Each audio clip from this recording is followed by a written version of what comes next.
Murderbot description. Describe, motherfucker. These fries, motherfucker. that whole run was so fucking good. Sometimes the internet rules. Oh, man. It destroyed society, but I think it's worth it. It has its moments.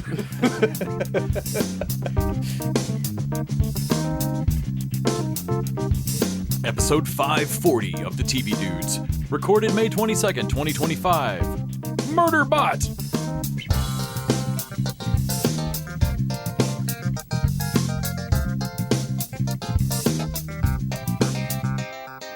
This week, Nick and I check out the new Apple TV sci-fi series about a rogue security unit who just wants to watch his shows. And man, I can relate. Is there a Skarsgard in it?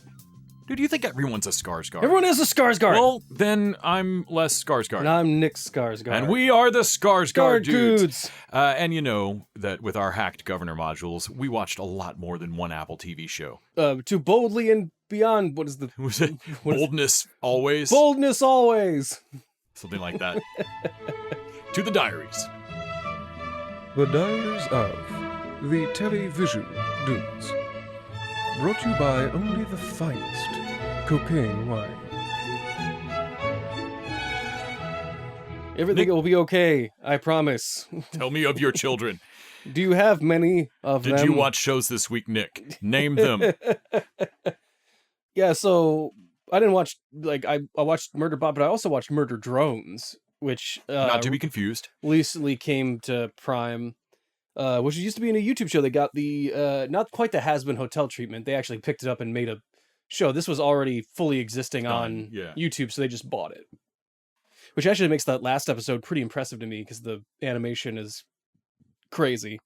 But yeah, it's about a bunch of mining drones on a fucking planet that has had the humans wiped out. They're being hunted by these murder drones because they're worried that they're off programming or whatever. So like whatever humans are left have sent murder drones after them. It follows Uzi, the teenage girl with a psychotic, like evil genius level of engineering thing where she just builds a railgun. Okay. Okay. I know what you're thinking, and don't worry about it, class. It doesn't work yet. Otherwise, I'd never bring it to class here for show and tell. But what I was really impressed by was actually it's a cute little comedy going forward. I like that it has there's bathrooms and people, like, she hides in the bathroom at one point, and on the sign it says, "Don't wash your hands. Remember, you're a robot." Stupid. Stupid. Yeah, or idiot or something like that. You're a robot, stupid. And I was like, oh yeah, so this is a planet that was made for humans, but they're dead, so there are bathrooms here, but teenagers still hide in bathrooms. I like that robot teenagers still hide in bathrooms, even though there's no need for the bathroom. There's no need for the bathroom. Right. Like, so there's still going to be kitchens. And... I like that there's a clever, she can go to school and have it be a similar setup. Uh-huh. But what I was really impressed by was when it fully gets into what's going on, it's actually more of a horror show. And like what it really gets into is like an eldritch terror, like a Lovecraftian style. Yeah, you said like the big bad isn't like just an AI evil thing. It's an eldritch terror AI. Yeah, like they don't really explain it because one, you can't. It's hard to. Yeah. But how they treat it is that it seems like the programming it took to make these bots, and they gave them personalities, but one kind of didn't go right, and the coding of it got too close to how the universe is coded. Okay. And so her thing comes up as null or whatever, and when like she has a program and it comes up a null, an empty space in the world, like a spot with nothingness, is like a main attack. Like you of made hers. A black hole. Yeah, and the glitching around is, in my mind, how I perceive it is that, just like another eldritch terror, you can't look at it without going crazy. Right. So it's affecting your perception of it. Why it's glitching in universe? They're not in a program. They're not in a, like, why does it glitch? Why does it look Matrix glitchy? Why does it look Matrix glitchy in the real world? Oh, it's because it's affecting your perception. Because everyone's a robot. We're seeing it through the lens of other robots, and the other robots their programming, how they perceive this But thing. it's messing with your circuitry or your camera lens or whatever. So it's basically Eldritch Terror completely from a robotics sequencing binary perspective. Okay. And like, so that's the 1-to-1 on it, and it's not exactly 1-to-1, but like that's the comparison. And I like, I like what we call it, Thulu in C and written in C. Right. Like C:// C Thulu. colon Thulu. Like, and I thought that was pretty impressive. I showed you one of the main bad guys at the end, and they have like a great design of hands just crawling down flapping, and then the two hands come together and flap around like a bird as it comes around. Like, it's some genuinely creepy, interesting stuff. Also, I like that our main character's catchphrase seems to be "Die mad, bitch." Well, at one point, somebody gets a text message that I lived, bitch. It sounds fun. I actually recommend that. I watched some more Jack of All Trades. Always good. I actually watched an episode of that as well. I forget how fucking cheeky and just... Dude, they're getting away with a lot on that show. Yeah. That you wouldn't think they would be able to in other mediums. Just being like, very sly about it. Come on, let's be like a shuffleboard player and get the fuck out of here. You guys... Okay. Yeah. It looked like you also watched some Crapopolis. I did. It's another show since I don't know its regular release schedule. Every once in a while, there's 4 more. Yeah. Like, fuck. That's how I've been watching. Every once in a while, I'll go, oh, shit, there's Crapopolis. Mm-hmm. We're in season 1.6 or something. Indeed. There's one where they try and... Nathan Fillion is... They try and delegate out to, like... They both get an assistant, like, Stupendous and Tyrannus. And he gets an obviously evil Jafar's vizier level thing, and she gets a stan of hers, like, bodyguard, that is played by Nathan Fillion, that is just like obsessed with her. Awesome. And like starts to dress like her, and then I think he even takes his own eye out, so he only has one. Amazing. That's great. So basically, he's got like her own swim fan. Okay. Yeah, Deliria and Schlub go through like another I suppose we can spice up our sex life. I can find a wizard to turn me into a random animal. And I was like, well, can't Deliria just do that? Mm-hmm, but they just set it up to where she enters a bar and sees a turtle with her husband's voice. And is like, oh, okay, well, I'll just hook up with this turtle then. And then, of course, Sheldon comes like, that was great sexual relations. That was the sexiest chair I've ever fucked. And like, what? Wait, I thought you were the turtle. Like, oh no, man, that's just a turtle with a deep voice. And like, wait, did you say you fucked a chair? In my defense, it was a sexually alluring chair. It reminded me of you, darling. She had legs for days. You'll like the episode where Stupendous gets in on the Roman Colosseum thing. Only it's kayfabe, it's wrestling. Awesome. Yeah, Achilles it's Hector. Okay. Hector is in charge and like the ringleader, like and wants to retire and wants to make Stupendous the big guy. Like, yeah, I'm always down for more Crapopolis. That show's just consistently fun. I watched the latest season of Love, Death, and Robots.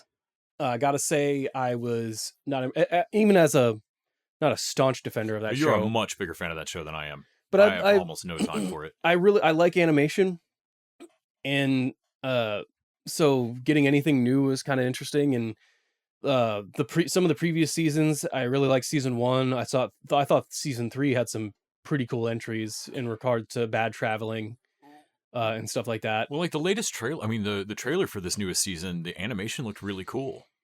From what they showed in the trailer, like a couple of them. But then you talked about, like, it's not a complete wash. Like one of them's just a Chili Peppers video. You said, yeah, it's a 6-minute Red Hot Chili Peppers video, and they sing like one song. That's so weird and really odd. One's a sequel to Night of the Mini Dead, which is just a mini alien invasion, which is cute and it's fun, and I like it. If it feels weird that if we don't do that one every season, all of a sudden it feels odd having, like, you either do it once or if it's not a recurring joke, right? Like I was just shocked that the thing we did 2 seasons ago is getting like a sequel. Okay, I guess to me that's it. rather than it being a tradition that you do a mini, This feels forgotten. this feels like we've run out of ideas. Yeah. And still, there's nothing that quite beats either Sunny's Edge or what is the one that's not called Dog Soldiers? Yeah, I know what you're talking about, though. Yeah. Call us Dog Soldiers one more time. Like, why? That sounds rad. It sounds fucking rad, though. It's a pretty great nickname. I liked Zeke Gets Religion, which is a almost Aeon Flux looking animation style, where a bunch of guys on a fucking World War II bomber have to bomb out a church in fucking Hitlerland and like Nazi occult bullshit and Nazi occult shit, and are just a minute too late bombing it. Like they bomb it, they hit it, but not before crazy cult leader says the words to open her up. They get it before they can control whatever they release, but they pull a Hellboy through. Yeah. And it's a fallen. It's a what's an angel. It's like it's just a fallen angel, and so they treat it like how angels are actually depicted in the Bible, like this 1,000 eyes, right? Just fucking pants-shittingly terrifying. It grows like a bunch of. It's got a baby face. It grows arms everywhere. It kills everybody horribly. Like it's pretty neat. That's great. And like I liked that. The dinosaur one was a dinosaur race, which kind of sounds interesting, but Mr. Beast is the presenter, and he's not a particularly great voice actor, and he's the only guy that speaks English throughout the entire thing. Okay. Otherwise, it's Bai-Ling giving a neat account of like metaphor of why she's a wolf or whatever, and I don't know, it feels not as well thought out, which I realized that this was a heavy metal thing, but honestly, we should be past that by now. Secret Level felt better, at least in the first season.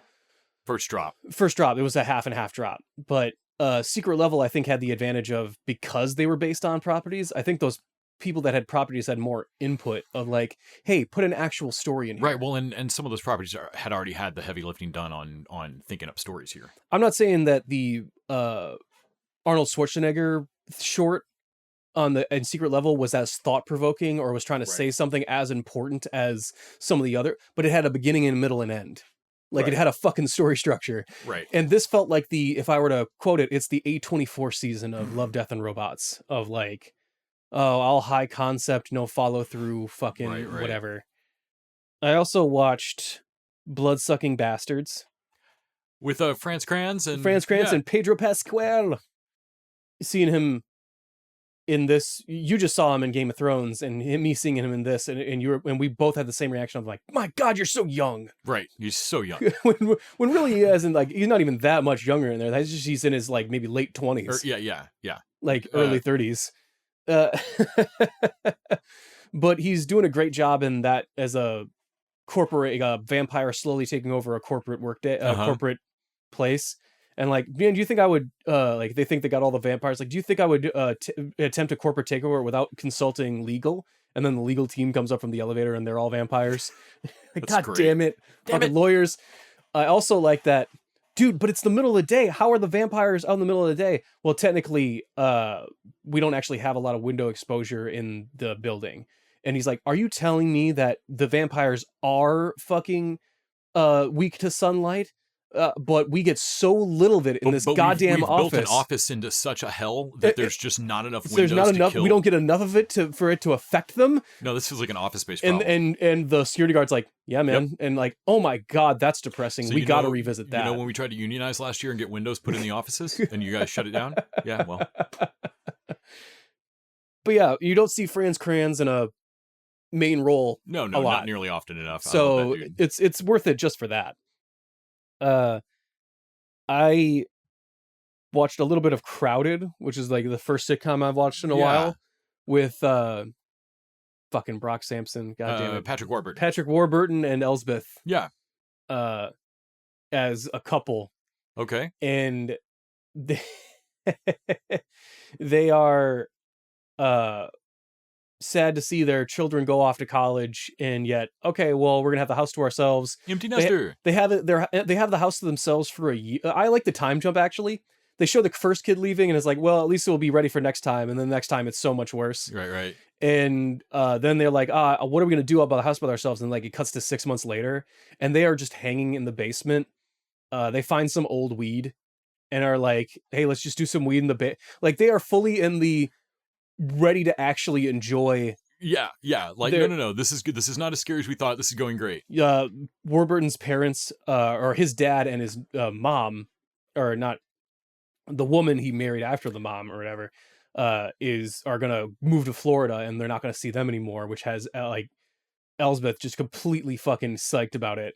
And suddenly both kids come back on the same day and are like, yeah, so the world is hard. We need to move back in. Yeah, like I gotta do. Sorry, but my MIT program went down, and like, what's her name from iCarly is one of the daughters. Okay, and I need to do everything everyone from my generation is doing, and just fucking move back in with my parents, save up some fucking money, and so that's the premise. And it's not like it's not bad. It's not like it's not cute or whatever. That's a perfectly fine sitcom premise. But it makes me remember that like there's a reason I stopped watching these. This is all it's because I realized I'm waiting for a bigger thing to happen. Thing to drop. I'm too used to, I don't want to call it golden age television, but modern, like non-sitcom-y. Something with a through line, and that isn't just like, and this week somebody burns a recipe dish when their boss is coming over. The dad's a little racist, but he married a black woman, so he thinks that makes it fine. Like, like it's sitcom stuff. I can't say I highly recommend that, but although we both did watch. Speaking of blasphemy, we both watched Conclave. Yes, because you watched it last week.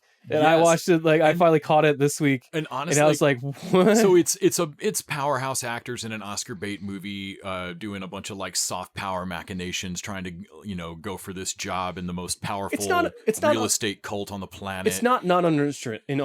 No. Like, it's the main reason I told you to watch it was that I don't think anyone has. Because no one told me how Conclave ends, and I generally give no fucks about spoilers on this show. Everybody at home knows. This time, I am not going to spoil Conclave for people. No. I think everybody ought to watch this, because just back me up on this.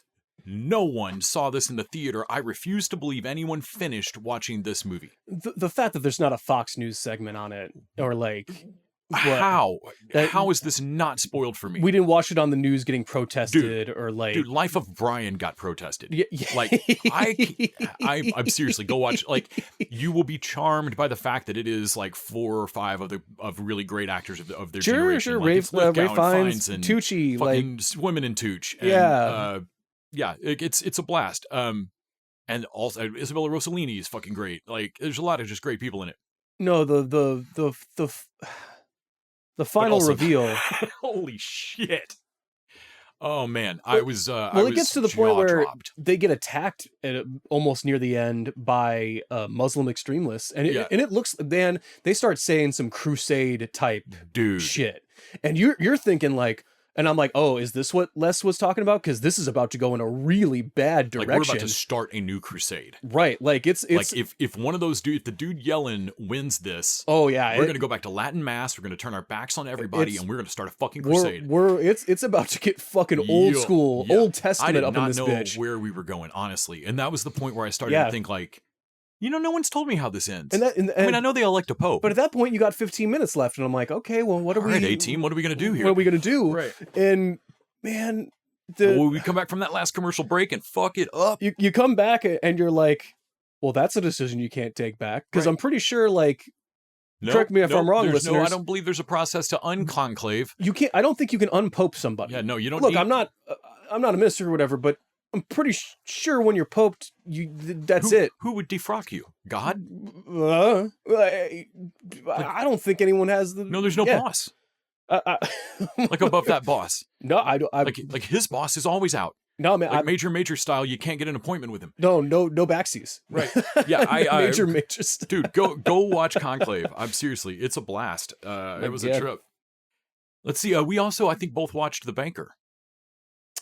The Banker, yes, over that's on, right, on Apple TV. Did you finish that one out? I did. You were almost to the end of it. I was almost to the end when I went out, and you actually were impressed enough with the little bit I was watching. I caught I think I walked through the room like twice while you were watching it, and each scene I saw, I was like, okay, this is kind of fun. Like these two dudes, like this is two black dudes in the 60s who have surreptitiously, legally, but quietly bought two banks in Texas. Well, they start off in LA. Right, and that's fine. And they would have done that forever. And what they don't do is in the LA, they buy the building that has the bank in it. But they don't start the bank itself. So that's to get better deals on, like, to get loans, to get access to loans. They're going to lean on the bank as their landlord. Hey, now we're their landlord, which means that, we're not going to loan to black people. Cool. Well, we own the building. So, like, are you willing to get up and move? Because otherwise we might have a problem. And like, so they're leaning on them a little bit, and it's a trick. They hire Nicholas Hoult to be their white go-between. But their names are on the thing, and they were technically even in the building. Yeah, like Sam Jackson was there, dressed as a chauffeur, but he's there. But still, like, and that stuff is a blast. Honestly, it's a I say lightweight movie. The stakes are real. Like, it's a fun little slice of an odd bit of life. It's watching these two black guys. It doesn't go perfectly for them. Get one over on the system basically for a minute, and they don't win and break the world or like change the world. No, that's what sucks about it. Which what sucks, and you're watching this movie living now, knowing they don't, the world, or you would have grown up in a different world, right? But it is still pretty fun watching it basically work out for them. I mean, they have to do some time. They do some time because Nicholas Hoult fucking... But I like the reveal that, like... But also... No, because honestly, when they talk about the amount of time they were laying on Hoult... Yeah. And like, no, he called you because he has to make a deal. Like, he has to. They're going to banish him for the rest of his life. But they, on the side deal, they don't do as much time as he was going to do. Right. And... Because they were about to throw, like, another zero at Hoult on that time. To get him to turn on... them, right? Which is the smart play, because they know that the jury in the 60s is going to believe anything Nicholas Hoult says about them, right? Like, you need this dude to flip on them. But on the flip side of that, though, Nicholas Hoult calls them, and they set up beforehand, like, okay, cool, we're gonna go do time, but also that happens, like, they haven't frozen the money yet, have they? Like, okay, cool. Then, like, fucking... So they don't change the world, but they make out fine. Well, they didn't take two of the houses, the two next door to each other in Bahamas. Yeah. Like, fucking A. Well, I mean, I got to imagine that there's also some money in those Bahamas pretty close to the Cayman Islands. Right. Yeah. So, yeah, man, I enjoyed The Banker. Anthony Mackie, fucking Sam Jackson, Nicholas Hoult. Well, like, a lot of it is a magic trick, and I like that Sam Jackson knows the whole time that, cool, so we did this in L.A., and we met some friction with it, but we got away with it. Right, but in Texas, they'll just bury us. Like, they'll just take us out back. In LA, you get the feeling that people will let this go for the sake of not being embarrassed, having to reveal this and call you out would embarrass them that they got had. But no, in Texas, they'll take care of this. But the stakes are immediately like, no. South of the Bible Belt, the stakes are different here. No. Yeah, you can walk into the bank in LA. You can't even be in the building. You can't be in the building here. Like, how are you going to do this? Nicholas Hoult actually has to run shit, and that's how they get in trouble. And but this movie also does a couple of times. It has a moment with Nicholas Hoult where you really come to understand that, like, hey man, I'm not knocking you, and I'm not saying that you don't have any skills ever. But you understand that your value here is your whiteness. Yeah, and he's struggling with that. And he struggles with it. And like, this movie actually presents that in a better way than I've seen put forward by most. Yeah. And then there's a moment later with the same woman that Holt's talking to, who is Anthony Mackie's wife, and he doesn't want to put on a janitor uniform so that he can lurk and overhear the deal. And she's like, so you won't play dress up even for a... How many times have I put on a maid uniform? Yeah. To help this business, and he almost well, that's different because you're what do you she's say? Like, finish what you're gonna say, because I'm a woman.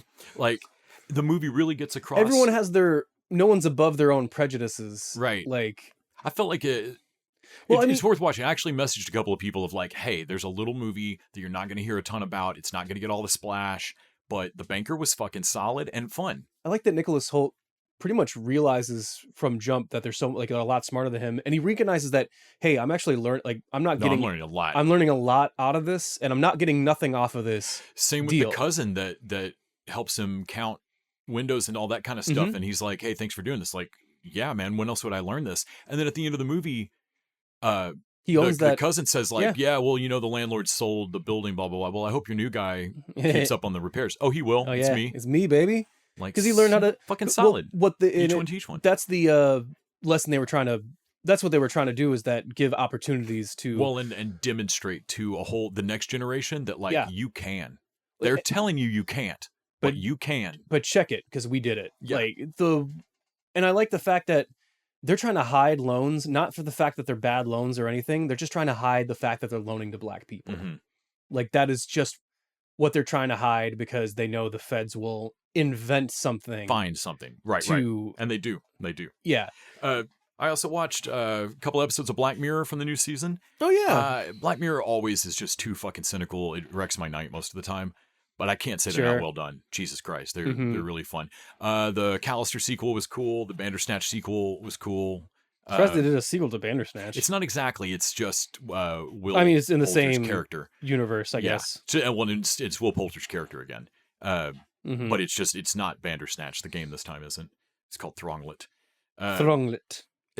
They were all cool. I like the Callister sequel more than I thought I would. There's a lot of fun stuff. Also watched a movie that I have been told is funny for years. Popstar. Never Stop, Never Stopping. Sure. So when that movie came out, I didn't give a fuck about Andy Samberg. I had not watched Brooklyn Nine-Nine at the time. I just didn't care about him. He did not win me over on SNL. I wasn't sold. Didn't care about Hot Rod. No, you resisted Brooklyn Nine-Nine for so long. Mostly because of him. Because you just did never. It's like Will Ferrell. Like, until he hits for you, he's that annoying fuck. Well, until you know he can do it. Right. Like, and to me, I'm like, yeah, you probably saw him in, what's that Sandler movie he did? Like, fucking That's My Boy. Or like, or Hot Rod, or yeah, you probably saw him in some really honest to God piece of shit. And I didn't know Lonely Planet at the time. So watching Popstar now, knowing Lonely Planet or Lonely Island, not Lonely Planet. Yeah. Knowing Lonely Island now. I threw it on the ground. Oh my God. She wants me to fuck her like Bin Laden, like the United States. I'm on Bin a Laden. boat. Oh my God, he has a whole song about pride, about gay marriage, that everybody's confused by because it's already legal. And like, no, but why are you doing this song? But the entire song is just him and Pink, and he's like, I support homosexuality, no homo. Like he says not gay like fucking 75 times in like a 3-minute song. And then like later on the movie, like recognizes like, oh man, my Quality song was really homophobic, wasn't it? Like, I can't like that movie is so fucking stupid and funny. I laughed my ass off a couple of times. Popstar was definitely better than I thought it was going to be. Never stop, never stopping. Never stop, never stopping. He's got to put the fucking band back together. Style Boys. Style Boys. Yeah, I really enjoyed that. We also watched Opus, which has Ayo Edebiri and John Malkovich in one of the more straightforward A24 movies I think I've ever seen. It is about a cult that is formed around like a David Bowie Prince style dude, Malkovich, right? Who he didn't vanish 30 years ago. It's not like we don't know where he is. He just stepped out of the limelight and went and formed a compound like Donald Glover style, and has like way too many people to not be a cult. Like the opening drone shot when they first arrive for like this listening party for this new album released by this legendary mono-name rock star. Honestly, there's a drone moment of like, y'all need to leave. That's too many people in blue pajamas. The difference between a gang and a cult, I feel like, is dress code.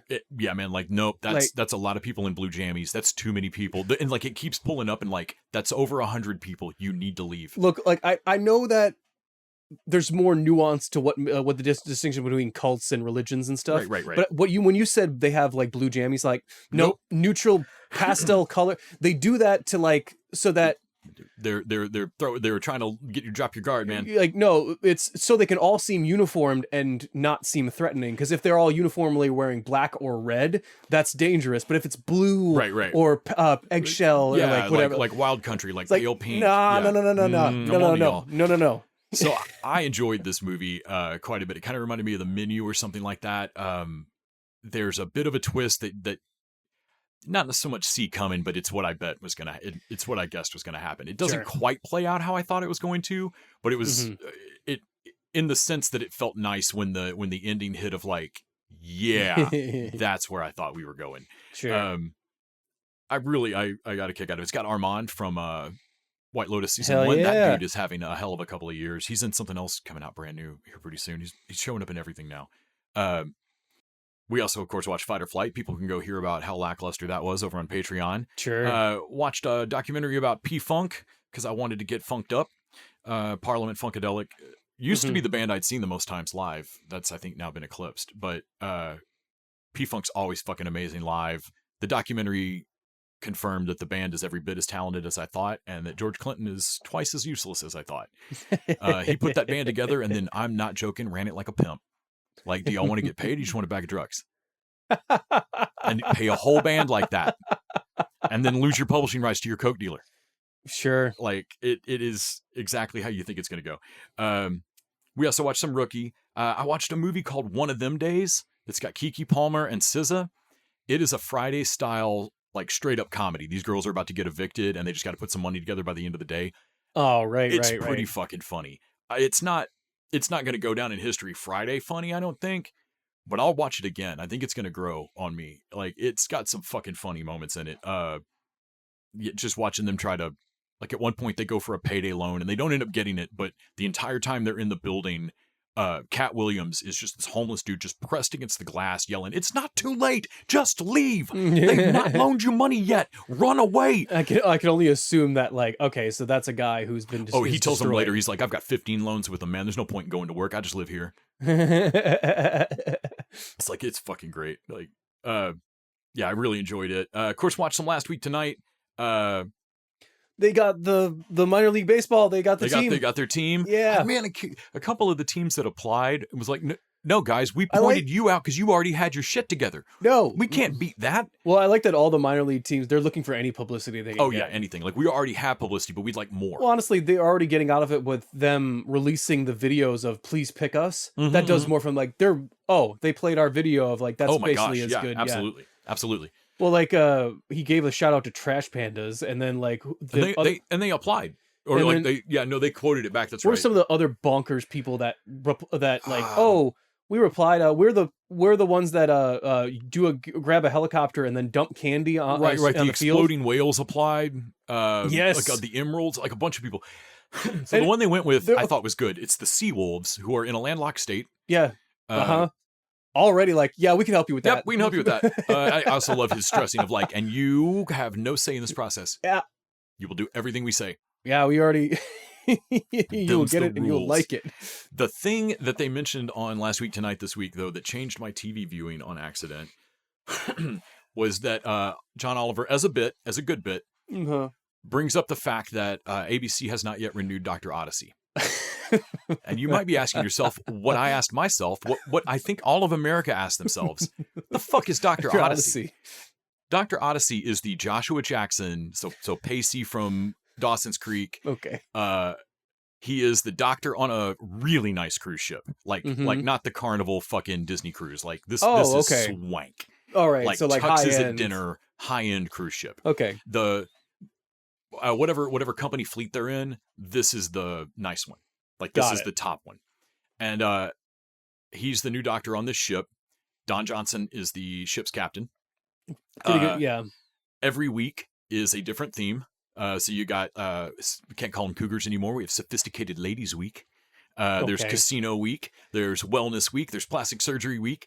Have you ever met a cougar that was offended by calling her a cougar? Yeah. And all of them were like, we should go back to cougar. Did anyone have a problem with that name? I don't think anyone, like no. Like the ice sculpture is still a cougar. And he's like, so we're still doing that. Like, yep. But we're calling them Sophisticated Ladies. Okay. So the show is a standard Grey's Anatomy 911 whatever emergency of the week medical show, right?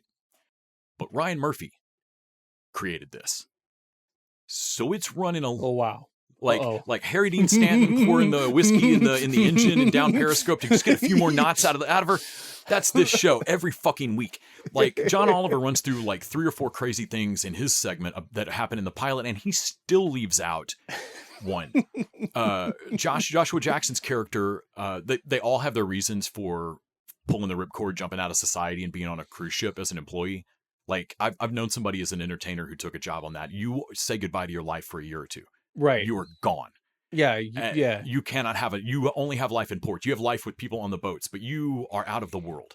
Right. And so they all have their weird reason for doing it. Joshua Jackson's is that he was, and I mean this in the strongest sense of the word, patient zero in the United States for COVID. What? He was a doctor, head of a hospital. He came down with a cough, so he was the first person of like, what the fuck does he have? And like, oh, wow. Yeah, it's insane. So that's his backstory. They all have crazy backstories. In the first episode, he definitely has chemistry with Hamilton's wife, as the actress that from Hamilton is who plays his nurse practitioner, like his head nurse, and he's got a second nurse. There's already the other two nurses the other nurse has a crush on the nurse practitioner. So there's immediately like a love triangle kind of thing in the first episode, and he's their boss. So you're watching him have chemistry going, hey guys, I don't care how Dr. Sexy this is, like you guys can't hook up. So they make it to about Ep 6 before they have a 3-way. Oh boy. With everyone in the medical staff. Like all 3 of them have a 3-way together. And then she gets pregnant from it. And 2 episodes later, they can't yet figure out the paternity because they haven't gotten into port where they can do that. And it doesn't matter because shark attack. In between these events, a girl's entire nose falls off in the pool. Like whole nose falls off. A dude with pica eats like 20 fucking random objects, and they have to pull all of those out of him while going through eye of a hurricane.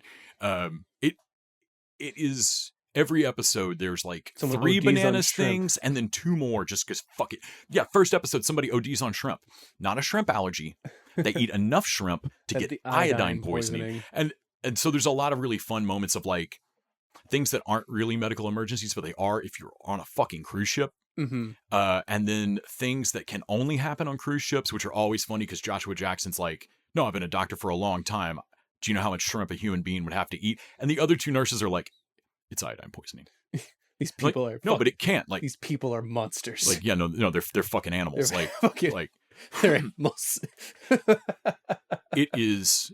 I don't think any fucks have been given at any point about the science of any of this, and I don't care anything that happens on this show. Like orcas, man, a great white takes out the propeller on a full-size cruise ship by just suiciding himself through it.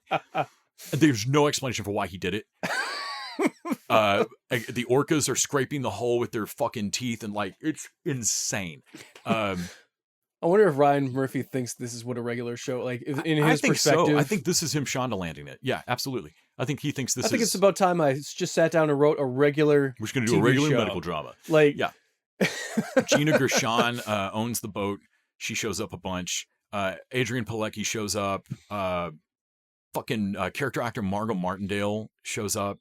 It is bananas. At one point, Don Johnson's little brother, who is 15 years sober, shows up. It's John Stamos. Oh, right. He's in a gay throuple.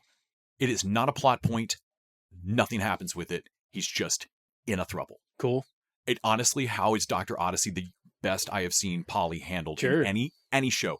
Because he's cool with it. And Don Johnson's like, I mean, I rolled with him coming out as gay. This is like, okay, I don't get any of his lifestyle, but I support him. Why is this different? And that's it. That's the full handling of it. Like enough that that Stamos starts to get mad at him, and Stamos' one of his partners is like, both of them actually are like, hey man, so I know he's your brother, and so like maybe you're more sensitive to this, but he's being super fucking cool. Yeah, he's being real cool about it. And like they use that actually as the nurse practitioner of like, hey, so we had a threesome. I'm gonna bring this up again. We can just be in a relationship. Mm-hmm. Mm-hmm. And like they actually had like both guys like discuss it and like, nope, I'm being disingenuous. I don't like, that was fun. I'm glad we did it. I don't regret it. I don't want to be in an ongoing relationship. I think that, man, and that's it. The show just handled it. There's a level of, I think a couple TV shows have hit that too, of like where people like, okay, they're accepting, but they don't really understand my lifestyle, and I wish they would understand a little bit more. And I get that feeling, but also like, hey, yo, take the win on it. Right. I also don't understand being a captain and never setting foot on a continent for more than 5 days at a time. Like Stamos could definitely throw it back at his brother of like, cool, dude, you You know, you don't have any place in society anymore. I think that's weird. Right. But yeah, I don't honestly, throw stones. Like, there have been several times on the show where I'm like, holy shit, that is a weirdly non-judgmental way to do this.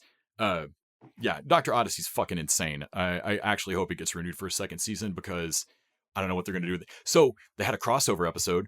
I don't watch the other show, so I had to look up that's what was happening. But on 911, they had Angela Bassett's character who's a cop on 911.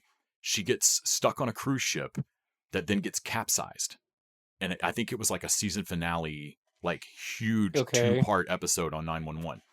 So on at the start of Casino Week, cops show up and arrest a dude because they're discussing, like, you know, we got high rollers coming on the ship. We got all kinds of people who want to do a Casino Week in international waters on a cruise ship. The only thing we really have to watch out for is that this also draws sharks for those whales. Like, we can't let someone who isn't who they say they are get on this ship and then just have a week to just fleece motherfuckers. And so, sure enough, the cops get there and are like, no, that dude's got like a computer cracker in his luggage. He is fully planning on breaking safes on this ship all week. And they bust him. And it's Angela Bassett from 911. And then she gets trapped in a storage closet. And so, like, Joshua Jackson's walking down the hall and they hear this, like, beating on something and opens up the thing and she's like, I have to get off this fucking ship. He's like, I mean, that's a problem because we left port like 20 minutes ago. And she's like, not again. And, like, that's the moment when I'm like, that's Angela Bassett. What are we doing here? And so, like, they trap her on a crossover where it's the character that lived through this season finale cruise. And, like, they have to spend the first 10 minutes of the episode just calming her down on being on the damn ship again. And, like, well, that's not going to happen again. They said that wouldn't happen last time. Man, TV is great. It's insane. Like, I love TV so much. This show, it's just bonkers. And you can tell that they're just like, we're making a TV show. Go bonkers. Make it more bonkers. Yeah. I can't. I'm not saying Dr. Odyssey's good, but god damn is it entertaining. And then of course I think the last thing we probably watched this week. You watched Poker Face. You're one ahead of me on Poker Face. Right. Well, you aren't caught up on Poker Face or Hacks or I'm one behind on Last of Us and Hacks. Actually, I've not watched my HBOs this week. So maybe we'll save that for later because the Last of Us had one of the better episodes on TV, I think, and it has a great, like, you get to see Joel's dad. So, Les, if you have any daddy issues or whatever, you might the dad's dad, yeah, who's the grandzaddy, yeah, and it basically reflects back to his parenting Ellie. Like the whole fucking episode starts with it and leads back to it. Okay, yeah, you said it was really fantastic in your opinion. But we did finish watching what I assume is the final episode of The Studio. Yeah. So last episode, they all took way too many mushrooms, and it was pretty funny. Right. This episode could not have happened without the amount of setup from the like they have to be this deep in the hole and this fucked up, I think, for this episode to have worked. I got a real kick out of watching them try to figure out how to weaken it. It was almost how did you make a raptor? We've seen Jurassic Park. We did that. Yeah. Well, how'd you make him invisible? You seen Invisible Man? Because they were like, wait, I've got an idea. We're going to weaken and Bernie's him. And like, will that work? And like, okay, that's a terrible movie, but the premise is solid. We're going to do it. Terrible movie. And like, they weaken and Bernie's him, Bryan Cranston in, but then they get to do it again with like, no, we need to wake him up. Like, well, we could just put cocaine up his nose. Yeah, like Flight. Like in Flight? Yeah, we're going to flight him. Dude, this could work. What's fucked up is that their plan works. Like, right. Like their plan actually works. I think that's what cracks me up about it, and is probably what makes the kind of lightly slid in, like, whatever arc there is to this show, Matt learning to be a good studio head. Yeah. I kind of got it. It's so lightly done, but Patty being like, "Have I told you you're a good studio head yet?" Knowing that she's the only sober person standing there. Right. And that she's like... She has a nice moment at the beginning, too, where, like, she realizes that they're about to sell... You know I'll always love you more than I hate him? Yeah, and it's like, oh, that's really nice, actually. Thank you. Like, we'll unpack that later. But I kind of like recognizing that, like, oh, man, Matt thinks of himself as an artist and a suit, but, like, really your job's like that, but more complex. the way that producers like Patty and all them have all had to like coax a star out of their trailer or do some crazy dumb shit to get the last shot or whatever. He has to do that for them. Right. Like he's the producer of producers. Yeah. And I kind of like that recognition that like, no, Matt, if you didn't have this singular focus that this is the most important thing in the world, any normal human would have gone, I'm out and let you guys drown. I like the idea that because they're all wranglers of other people, they don't realize that they need wrangling. Right. Like, exactly. Like no, man, it's so weird that that's your whole job is handling people. But you guys are so far outside of But you're outside. You can't see that. Basically, like, no, man, there's just another step above you. You're being handled. The moments that really got me this episode when Zoe Kravitz she's standing in the hallway and it seems like they may have talked her into it for a second of like, you're Blackwing. I'm Blackwing. Well, then who's Zoe? Where's Zoe? And no, then you're Zoe. She switches straight to full blast screaming. Where's Zoe? And I about lost it. No, also the moment later when she comes off stage after crushing it. Just crushing it. And looks at him and goes, I'm peeing! And leans back and wets herself. Yeah. Like, But the MVP of the episode has got to be Dave Franco. Just unbelievable. So they all think that I can cheat because of magic stuff from the movie. So, man, Did you? Those guys, before they beat the shit out of me. Like, what? Why? Because they thought I was cheating with magic. When he first tells them about it, like, I took all this money off. There they go, those dudes. I took all this money off those dudes. Oh, those dudes over there. Oh, my God. Like, go hit the tables. Now you see me style. Like, because I learned to count cards from that magic movie I did. I'm going to go smoke a J. Because, man, were you cheating with magic? Hell yeah, I was. I love Dave Franco so much. Like, honestly, please. Okay, please, how do you, as a producer? Jacob have I loved and Esau have I hated. Please let James be all the terrible. Yeah. And Dave be fine. Absolutely. Yeah. Come on. We need, like, put him on that fucking fire. Like, sacrifice one to save the other. Right. I love, like, okay, so as a producer for this, I have one opinion, but as just a regular human being, I think he needs to go to the hospital. Like, yeah, honey, go to, like, an urgent care. Like, no, I've got this. No, man, I got this. Just roll the fucking tape. Kills it. Fucking crushes it. And then he gives an in-character monologue. Like, walks right back off. As soon as he hits the sight line, he just falls. I need an ambulance now. Yeah, I really enjoyed this episode. Me, I got this. Fucking roll it. I really enjoyed this entire season, realizing that Catherine Hahn has a bejeweled Kool-Aid hairpin. Like, there's so... I'm going to enjoy rewatching this series. Just Rogan and Hahn having this, like, trying to not fuck each other on the... When he gives them all hugs and she can't not touch tongues with him at the end. Because they're both still high as fuck. It's so weird to me. It's not. It tracks with everything I think I know about myself, but that every attractive woman on this show that has been on there, every actress, Zoe Kravitz, it doesn't matter. I want to fuck Catherine Hahn. Right. Like, right. No, and she's going to like mock me relentlessly during it. It's going to be awful. It'll destroy my life, and I feel like, yeah, but I think that's part of the appeal there. That to me, that's not a bug. I feel like it's a feature for me. Yeah, it's like, God damn it, I'm probably going to back into Lindsay's knife. No, I think my life's going too well right now. Right. I just need someone to complicate it. Yeah. Oh my God. Yeah. So the studio, I think, wrapped up really well. I enjoyed this really lighthearted. I recommend it. I wish all Apple TV shows would go this quick. Movies. Who are all these people? I don't recognize any of them. They're influencers. Most of them don't even go inside. They just make their red carpet TikToks and leave. What is happening to this town? I remember when the red carpet for the Golden Globes actually stood for something. Yeah, but if you don't get these phone-toting fetuses to focus on something longer than 15 seconds, all of this is going the way of DEI departments. How'd be a shame. Well, that seems like a good time to jump over and talk a little bit about our Patreon channel. If you have not joined us at patreon.com/tvdudes, you can throw down a buck an episode. You can just join for free. What? If you join for free, you will still get some bonus episodes every once in a while. We threw down the Invisible Raptor free for just anybody that signed up. Yes. For $0 an episode, you can get bonus content at patreon.com/tvdudes. But for $1, you get an extra episode every fucking week. God, man, that just feels like stealing. That's too much. That's too many fucking episodes. We discovered this week that Nick does a good Dave Franco, and if you don't think we'll not be busting that out forever, you fucking will. I don't mean to toot my own horn, but it's not bad. He's just so excited. I love it.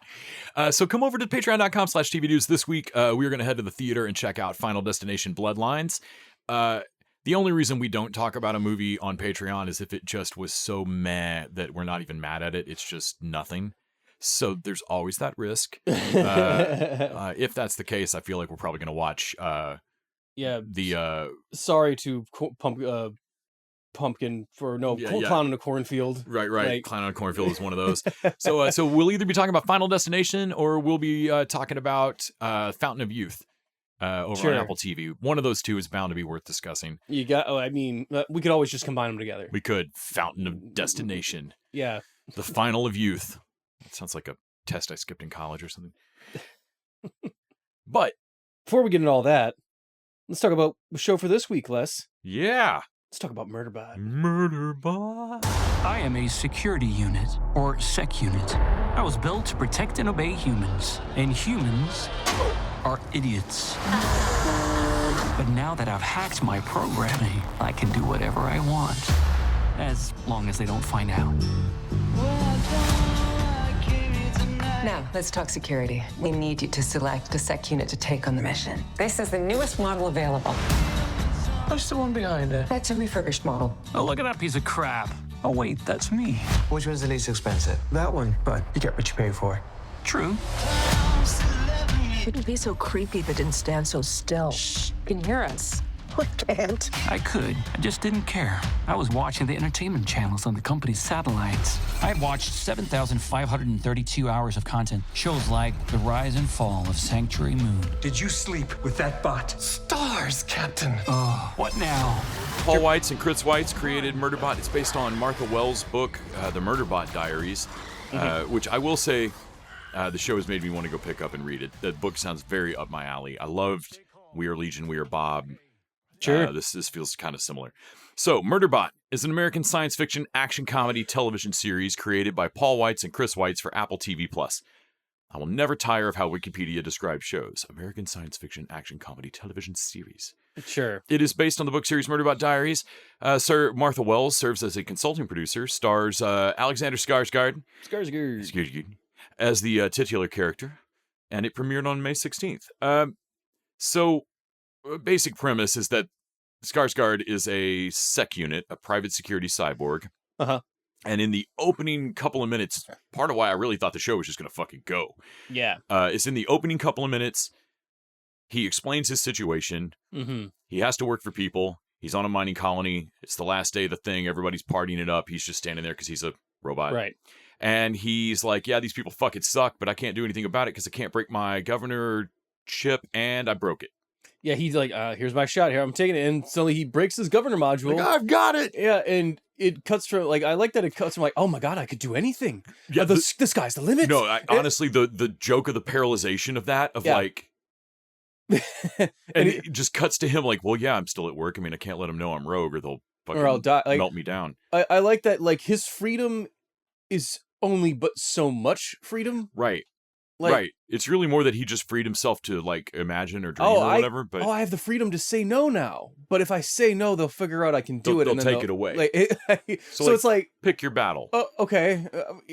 And so most of what he does, the main thing his freedom allows him is that now free, he can go torrent a bunch of shows. Right.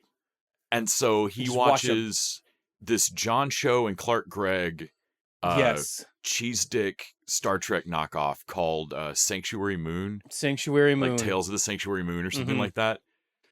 It's so bad it's great. And it's also him loving to watch the show. Boldness is all. And that almost all of his creativity, like anything non-sec unit that he comes up with is like encyclopedically from an episode. Like, what I'm doing is exactly like episode 807 of Sanctuary Moon. Well, one of the humans he's working with gets hurt, and what starts the suspicion of him. What starts the suspicion of him is that he brings down his helmet and asks, like, because we paid a Skarsgard, damn it. And is like, it will be okay. You have my word. Do you have children? Tell How me many? their names. What is your planet of origin? Yeah. And like he's basically just doing bedside manner. Right. But it's a thing sec units aren't supposed to do, I guess. Yeah, and he lies and says he has like a combat trauma module. The corporation would know that's bullshit. Yeah. No, you don't. Mm-hmm. He learned it from episode fucking 503 But he's with or these whatever. weird hippies Yes. from a fucking... So he comes from the corporation, which is definitely like the fucking empire. Oh, yeah. Or one empire. Yeah, they're Weyland-Yutani or some bullshit. Yeah, I don't and know. it sounds like there's several bad ones.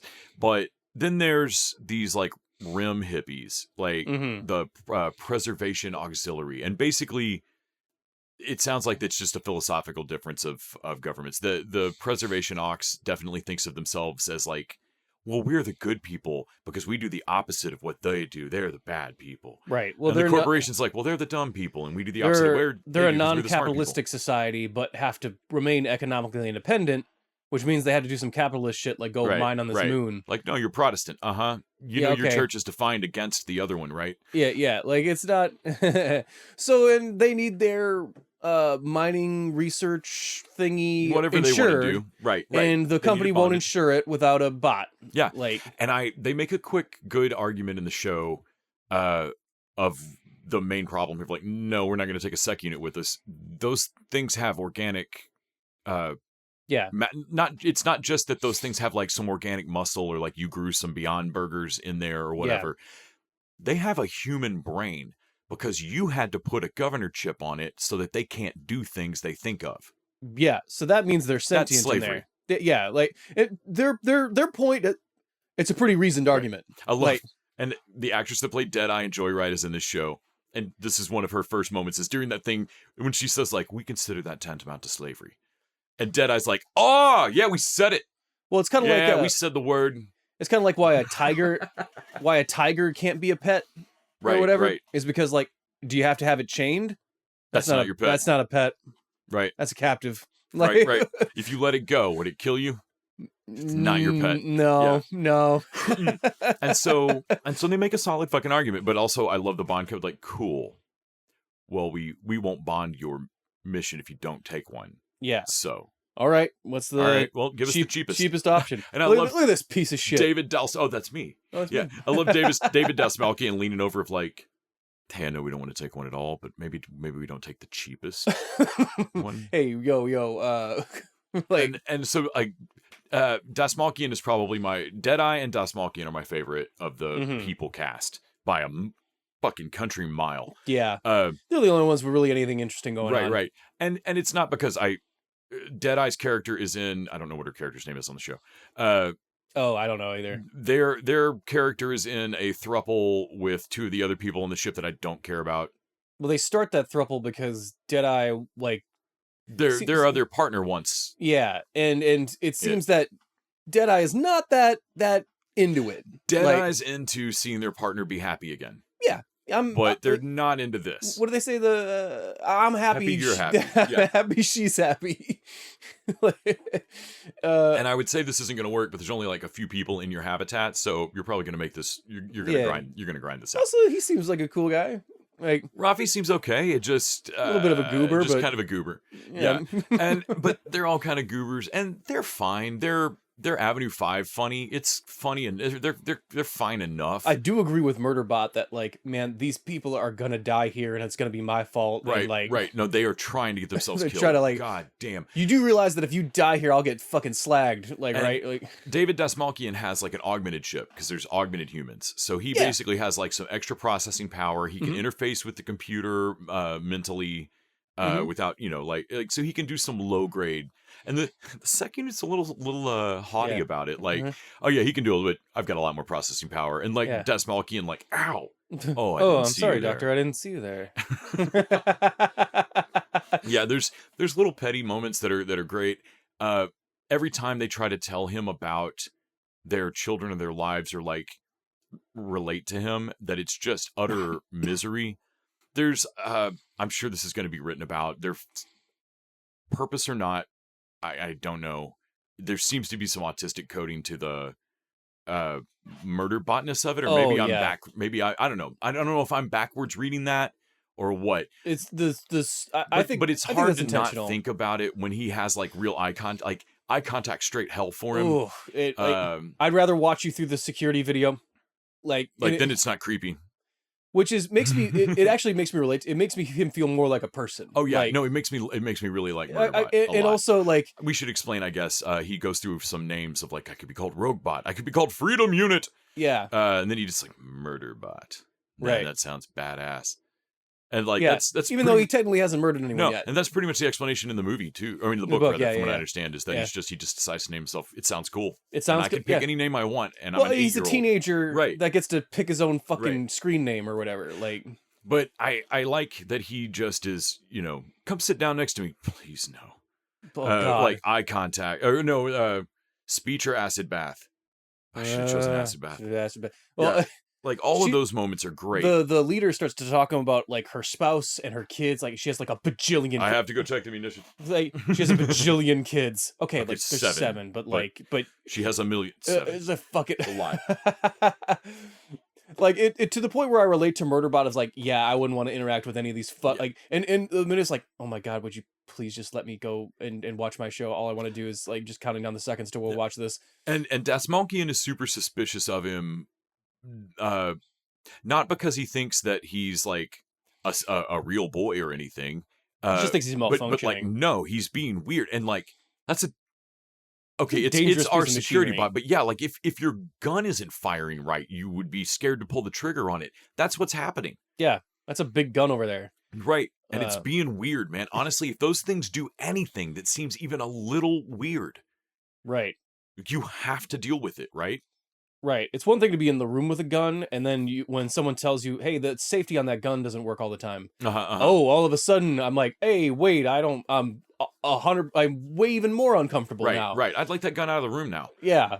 And they also, like, they're low-grade aware that they're Alexis spy, like, haha, your Alexis probably spying on you. They call him, the spyware, everything. But a little bit later on, when he admits in F3 that he really is, like, the company has me look at your logs. Right. That, like, it is actually spying on us, and they get doubly mad again. So, and then I guess we should, before we move on, we should talk about the single coolest thing in the show. Whatever the fuck is killing all the centipede things in like a magnetic singularity gravity pit. Don't know what that is, but it's pretty cool. I feel like that's what the company has any interest on this planet for. Right. I think they're sending Prezox people to die to get some research back. Seems like a physics phenomenon that they might be trying to harness. And I don't know if this is really what's happening, because it's Rafi that says it, and he seems like a dupe, like a goober. But it might be alien artifacts. And one of the most interesting throwaway things in this show to me is that these seem like humans, but like we don't know when this is. They mentioned that, like, hey, so if you're exploring on a terraforming planet or whatever, and you come across weird shit like that, like where physics seem to break, you have probably found buried alien artifacts. Yeah. And then he continues on, the interesting part to me, this stuff's millions of years old, and you can't dig it up. And like, okay, that's cool. So Earth, we find fossils back to whatever. There's only been a certain number of things on this planet. Right. But if you're a spacefaring civilization, when you run across things on other planets, you might run across fossils of like the buried ship and melting engine of a spacefaring civilization from 1 million years ago. Yeah. That are dust now, that have not, they're not even records of them. You don't even know what they were. All you know is that whatever the living fuck they figured out to power their way across the stars, but their drive core is leaking here. Is leaking, and it's fucking crazy dangerous. And I was like, they got that in like 3 lines of dialogue where I was like, okay, I can see where this would be a crazy book, because that's the kind of shit you can drop in a novel. Yeah. And like melt my brain. Yeah, and it's like, oh man, if Weyland-Yutani will kill a whole crew to get to one xenomorph, right, what will they do to get like to a hyper engine or whatever? Right. And then Dasmalkian even like, well, it's super illegal. Like if that's what it is, we'll have to just leave the planet, blah blah blah. And Dasmalkian's like, well, not everybody. Well, it's illegal to dig it up. I'm just saying that doesn't stop everyone. Yeah, I'm just, and like the company, there's an off chance the corporation only wants things no, like the corporation only wants things because of money, so that thing's valuable. Yeah. Like he makes a solid point, but also he's going to get them all killed. And with that, folks, I think I've now listed every single thing that I like about Murderbot. Yeah, I mean, we should mention, because this is it's a meh show to me. Well, I mean, it's the Apple curse of like prestige blah. Like you thought you brought this show down for me because I seem to enjoy it. And like, no, I think I was just in a better mood this week overall than you were. But I immediately was like, I want this show to be better. I want to be defensive about the show, and I realized it's because it should be funnier. Right. I can tell the book premise is something up my alley. Well, Skarsgård is doing his damnedest here. Dude, every time we'd pause it and be like, what is not working here? And then we'd unpause it, and Skarsgård would drop a line that would be like, please stop telling me. He's doing the Lord's work here. Oh, it's great. Whatever he chose as a speech pattern for the Murderbot is truly consistent. It feels consistent, and yet I never feel like I know what he's gonna say, but it's always weirdly awkward, like in a way that everyone has a robot voice when like all actors like when they act like a robot. Right.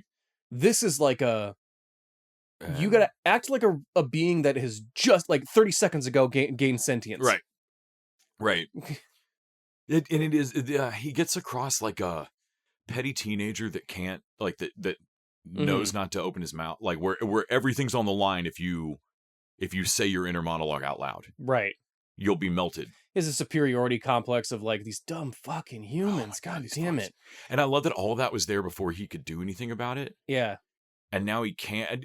There's something really interesting to me in the real human adult problem of having adult freedom, except that you can't, like when you're a kid and you can't say anything to adults because you don't have any fucking power in the world at all. Right. And you think, man, when I'm an adult, somebody talks to me like that, I'm going to smack them in the face. No, you won't. No, because No, you won't. Yeah, there's consequences to. There are fucking consequences. And I like that he daydreams about like, I guess I could kill them all in the hopper right now, and then the hopper won't even get off planet. The hopper won't get off planet. And if I can't get off planet, then I've maxed out all of the shows I can download off this satellite. Yeah, I'll never have any new shows. No, Yeah, right. His calculation is his logic on what makes decisions is pretty fun. Now, the last episode, and why I think this TV show is one episode behind where it needs to be. Mm-hmm. This last episode ends with him going investigating another habitat that, of course, is all fucking dead. Yeah, backside of the same planet. Yeah, and it's another team or whatever from the corporation. And he goes in, even though it's technically pretty dangerous, and he's like, I should save my own skin, tell them I didn't find anything, I can lie to them, they're not going to know the difference. But he admits that he's curious about what genuinely what happened. Single best choice the show's made so far. Yeah, and it's a simple choice, but it really makes me go, cool, okay, he's invested in something now, makes me invested. Right. Because the main problem with this show that we realized is that the best joke on the show, the fact that he fucking hates these people and loathes having to keep them alive and just wants to watch his shows, technically means that you have a TV show I'm watching where the main character wants to watch something else and is being dragged through this show. Yeah. And that is cute on paper, and it is kind of miserable. The reason you relate with your main character is because you are I also want to watch. You're also bored and want to watch something better. Right. Like he's watching Scavenger. Can I just watch fucking Sanctuary Moon? Hey, why the fuck does he get to watch Sanctuary Moon? I don't get to watch. I want to watch John Cho and Clark Gregg do stuff. Right. Man, Clark Gregg's facial hair is exceptional. I don't know what the fuck is going on there. It's fucking great. But I like that even his every reference he makes is based off an encyclopedic knowledge of all shows he's watched. And like, this one's not as good, like not quite as high quality television. Was slick. That's actually slick to me. So he's like, but this one, this looks like a plot off of the finale of this other Strife show. of the Galaxy. But that show's terrible, and its plots are implausible. Yeah, it has weak plot points, and so he recognizes that it's a setup because it's from because it doesn't remind him of the good show he watches. It reminds him of the bad show he watches. It reminds him this feels like hastily put together bullshit. This feels like a ruse. Yeah. And I was like, okay. I like that his only reference to humanity is television shows, and yet that's kind of enough to get him through situations. Right. If you've watched a variety, then like, okay, so this is like it provides hope for all nerds out there that, hey, maybe your encyclopedic knowledge of stuff will give you just enough context to like. Maybe that's part of the autistic coding that I'm picking up on is like, hey, raise your hand if you learned how to people from television. And then raise your other hand if that's ever backfired. I learned the deep philosophical concept of bravery from an episode of Powerpuff Girls. So like, like seriously, that like broke it down from like, no, that's when I think of how bravery works and my idea of it, it's Powerpuff Girls, it's Bubbles. No, Webster taught me a stupid amount of stuff. Bubbles is brave, Buttercup isn't. Like but yeah, it provides him an intrigue and an interest and a thing to do. And then at the end of the episode, he's shot in the back by a mystery person, bot. I don't know. But it's who set this up and like, oh, cool. Somebody took control of the sec unit. I wonder who. It makes it to where like, well, at least I'm invested in clicking on the next episode. Yes. Like, yes. But they dropped 2 at once, and then this third one came out this week. Should be the ending of Ep 2. It should have been the ending of Ep 2. It should be 1 episode faster. Because otherwise, I didn't really have a reason to click this one on. But I don't know what the corporation wants. Really, I don't know what the press ocs are there to study, like what they're really trying to do. Sec Unit pointedly doesn't want anything until this curiosity. And so literally until the closing moment of Ep 3, I was getting more and more annoyed with like, guys, you have a cute show. What are we doing here? If I was like, babies are cute. I don't want to fucking babysit yours. If I was confident they were laying pipe and like building a thing to pay off later, it would be one thing. But it feels like we're not really building anything. And I have like any faith I put in this show. That's what I'm worried we're not building anything yet. Any faith I put in the show has to be blind faith, and I don't like being in that position. And Apple TV hasn't blind faithed me. No, so like I feel like I'm gonna get hurt on it. Like, it doesn't even have like even as compelling mystery as After Party. Like, no, you threw in some because we were already over on Apple TV. You threw in some After Party the other day, and I was like, God damn it, this show's so good.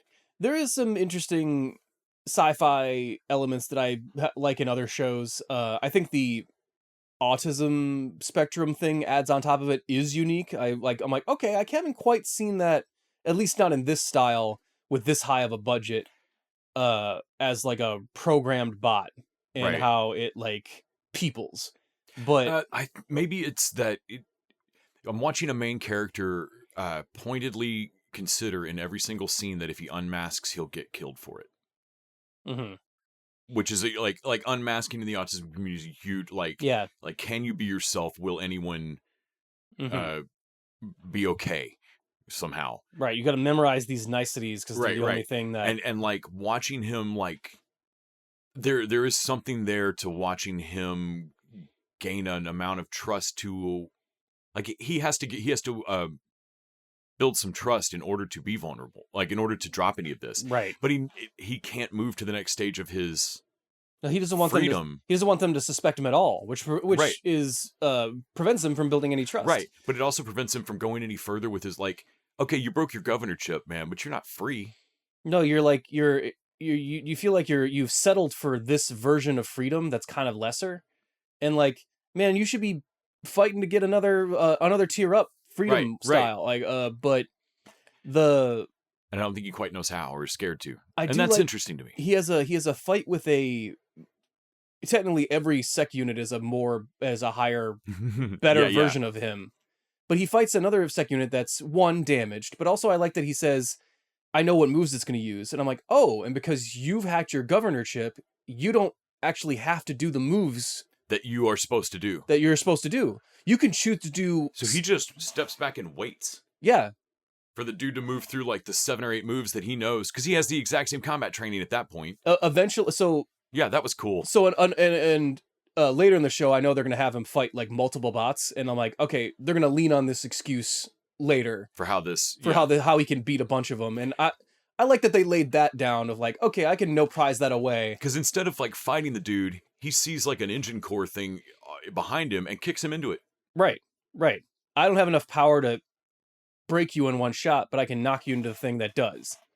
Yeah, but that's like not a kata he learned, like no. that's not a fight move he knows. I would like it That's cool. when what was it, the guy that beat the chess machine by making inefficient moves because they weren't programmed in. It's like I'm reading that Rory Sutherland book right now, and he talks about there have been some studies that there's an possible evolutionary argument for us not knowing what we're doing in our brains. that there's an argument that part of the reason we have subconscious stuff that we do, we don't know, like, why did you just do that? Oh, they've looked at rabbits running from predators, and they jump different directions, and it seems random. It actually is random. Yeah, it is truly random. The rabbits don't know what they're going to do. It is a completely random move. And they assume that that's evolutionarily bred in because the rabbits that truly don't know where they're going to jump cannot possibly give any... They can't give it away. You can't do any tell. Yeah. And so they're the ones that lived. Yeah.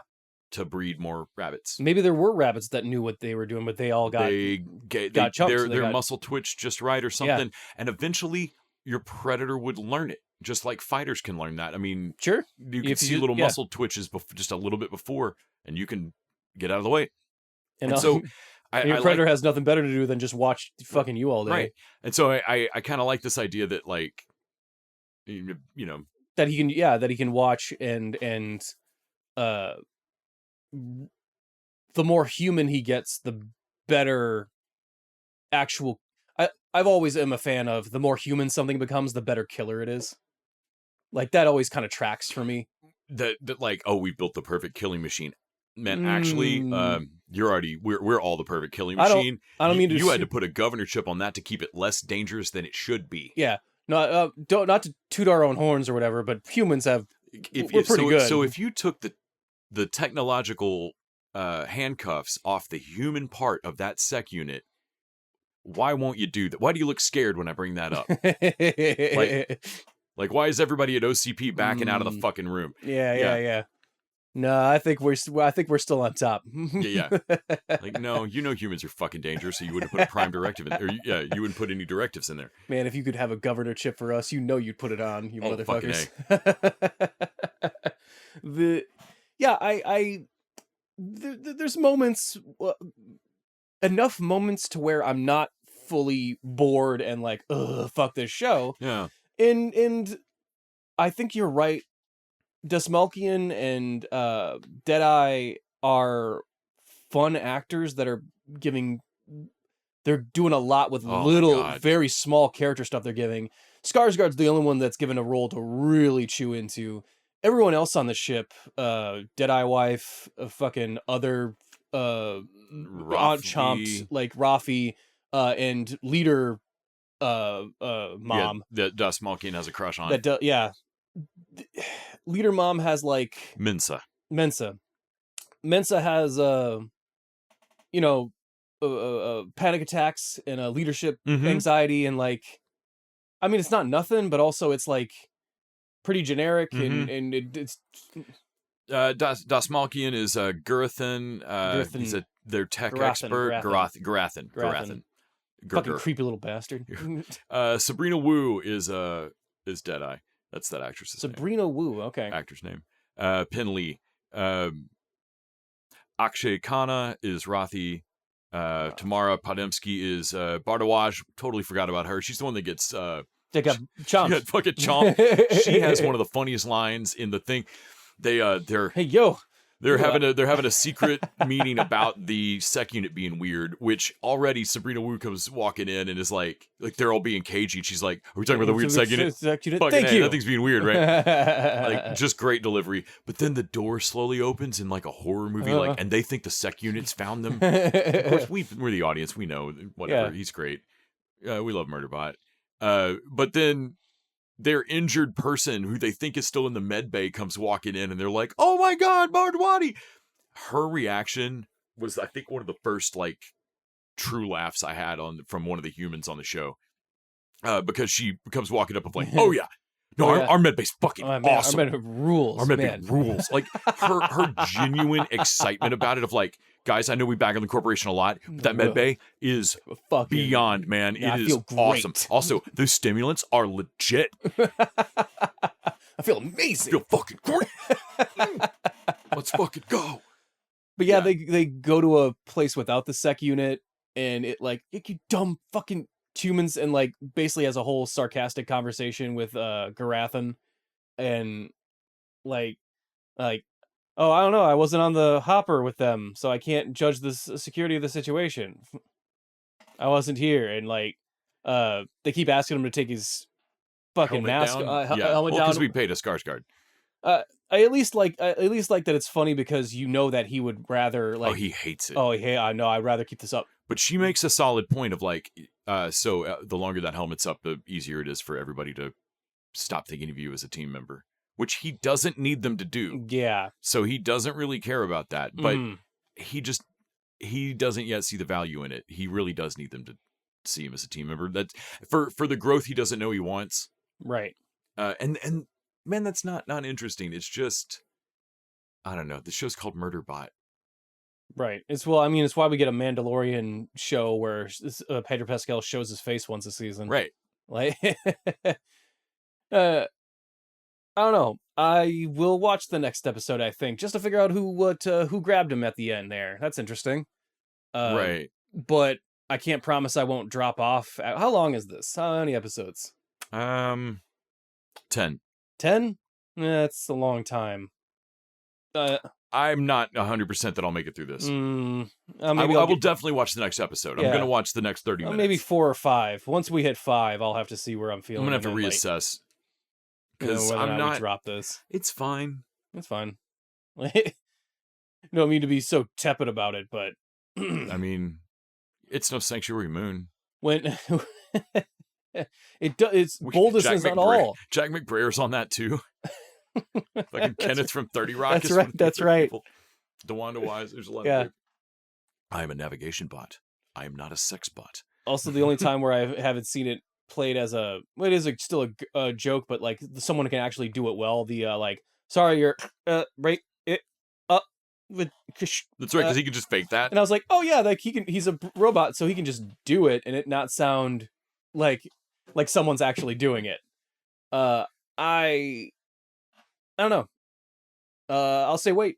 Yeah, TV's listeners. Yeah. What if you don't have Apple TV? If you have Apple TV right now, fucking throw on an episode of Murderbot and see if you like it more than I did. I mean, if you haven't watched After Party yet, right. Go first. rewatch After Party if you still have some time. If you don't have Apple TV, I wouldn't sign up for it for this.